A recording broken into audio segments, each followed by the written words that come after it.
As the war in Iran enters its third week, the economic impact is rippling across the globe. Oil is trading around $100 a barrel. Remember, in December, it was $55. Gas prices in the U.S. continue to go up, and uncertainty about how long the fighting will last is dragging down confidence.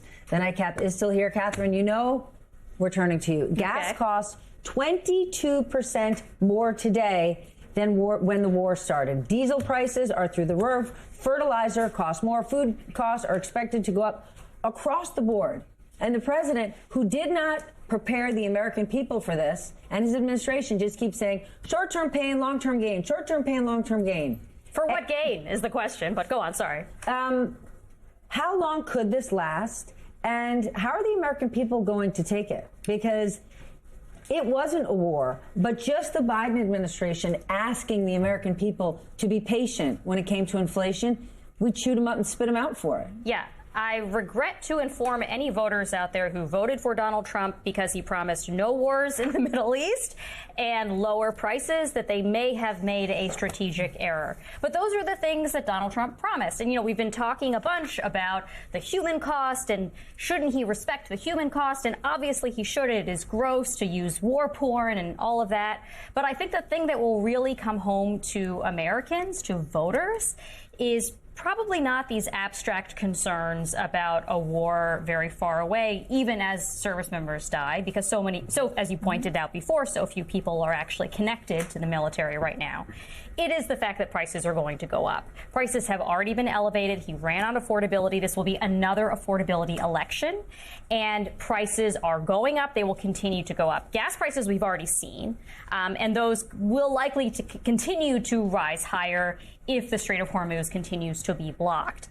But fertilizer prices, as I think you mentioned. Trump's saying, don't be a chicken. Get those tankers rolling again. You first, Trump. Yes. Yeah, exactly. Yeah. But I think, you know, but like fertilizer prices are going up. That's going to roll into food prices later on because it is spring planting season in much of the world. They're able to buy their fertilizer right now. Sammy. Yeah.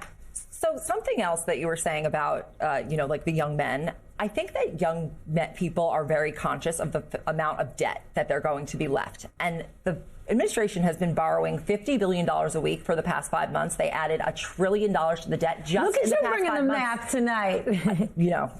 And honestly, and I think that like they are accelerating the amount of like our collapse essentially. And then you have all of these geopolitical relationships that we are not exactly keeping in good stead.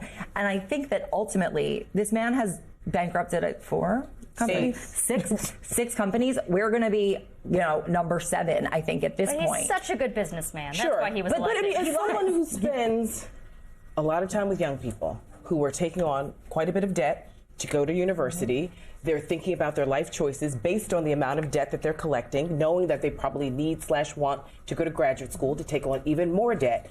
We know that in Politics 101, people go to the polls based on pocketbook issues. Yeah. And sadly, a lot of folks aren't going to think about the lives lost, lives are lost in war all the time. They will go to the polls when they can't afford groceries. And we have already seen the number of Americans who say, I skip lunch now just because I need to make things stretch. Or, I'm down to 1 meal a day because I really need to feed my kids, right? Or the number of kids. Or they've lost their health insurance. And or in school. I mean, this man, we saw it. We said he's going to make America poorer and sicker. And in the first go round, he actually had people who said, that's a bridge too far. We're actually going to say no. He has no military personnel who say this is an overreach, no one who says this is actually a bad economic decision for you and your party, because the party has completely abdicated all of their power to the president. And speaking of sicker, in a recent Gallup poll, 1/3 of Americans polled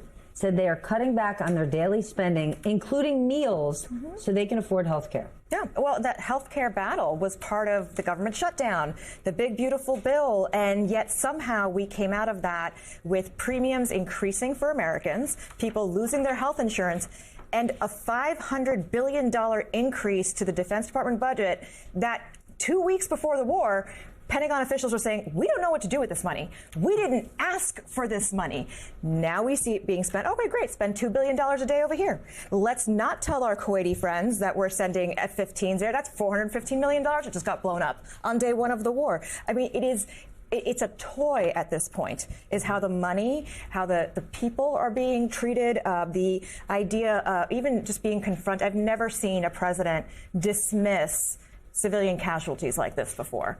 Right? When you have the Vatican newspaper putting graves of little girls on the front page, and the president's like, oh, it just kind of happens. Right? Like, no president has gotten away with it just kind of happens. But we've never had a secretary of war before who also asks for maximum lethality. I mean, so this upside down version of America that we're seeing right now, I think it is resonating with the American public because we're starting to see, as you said, the contrast of what our government is willing to spend money on and what they're not. Yeah, I think it's less about people caring about like the federal debt. That's my perception. It's more about this split what screen. Right, it's this split screen of why do we have money for that?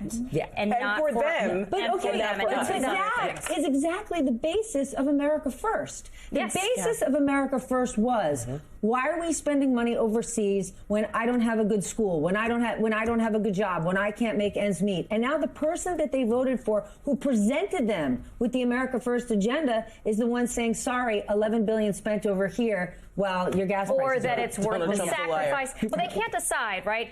Sometimes Donald Trump says gas prices are actually good for us, right? Well, he actually did. Yes. He said, it's good when gas prices, it's good for big oil. Yes. That are big donors. It is not good for the American people. Sometimes it's good. Sometimes it's temporary, so don't worry. Sometimes it's, it's a sacrifice we should be willing to make. That's, I think, Houston had said something to that effect.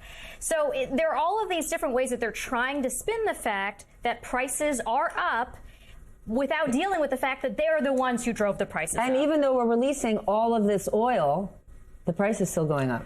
But big picture, when you look at the fact that people are skipping meals so they can pay for health insurance, and then you look at the fact that we're spending billions on whatever, and then you have all these, Donald Trump helping his friends buy media companies, where that is headed is, we know where that's headed because there are models for it. It's Russia in the 90s. It is Hungary in the past 10 years. That is what he's looking at, and it's maybe hard to see when we're sitting in the middle of it, but in reality, that's what those countries end up like. It is most people who cannot sustain their lives. They're living in, a repressed state, and, they don't have what they need. And then you have a few very, very wealthy people who just don't care what happens to anyone. We've created American oligarchs. I want to get into one more topic before we go to break, because a judge today quashed the subpoenas that the Justice Department had issued to the Federal Reserve and Chair Jay Powell specifically. And I want you to know what the judge said. He said that the evidence suggested that this was about one thing: pressuring Powell to vote for lower interest rates. That is it. Or, if he didn't, resign. And that there was zero evidence he committed any crime. What is your reaction to that? I think it's great. And I'm glad that the Judge Boasberg, called out the government for what it is doing. This was clearly just pretextual. There is no there. There is no evidence. They've never even attempted to present any evidence that Jerome Powell did anything wrong. This is really about politicizing the Fed, and that's bad not just for rule of law purposes, but it would be very, very bad for the economy. We know that when central banks are politicized, you have much worse inflationary outcomes. Again, we keep coming back to those promises Donald Trump made about prices. None of this is good for prices, especially, over the next few decades, let alone this coming midterms. So it's good that that the judge called it out for what it was. You also have Senator Thom Tillis, who has said basically he's not going to move forward Donald Trump's pick for the new Fed chair, Kevin Warsh, the person who would succeed Jerome Powell. He will not move forward with that nomination until this administration drops the case against Powell. And Tillis basically pled today with the administration. Basically, this is an easy out for you, right? The judge said that, you don't have a case here, just move on, and then I will be glad to vote for Kevin Warsh as the next Fed chair. Please just don't appeal. That's essentially what Thom Tillis said. And instead, what happened, Jeanine Pirro went on TV and said a whole bunch of crazy stuff, but also basically said, we are going to appeal. So it's not over, but it is certainly a very welcome development.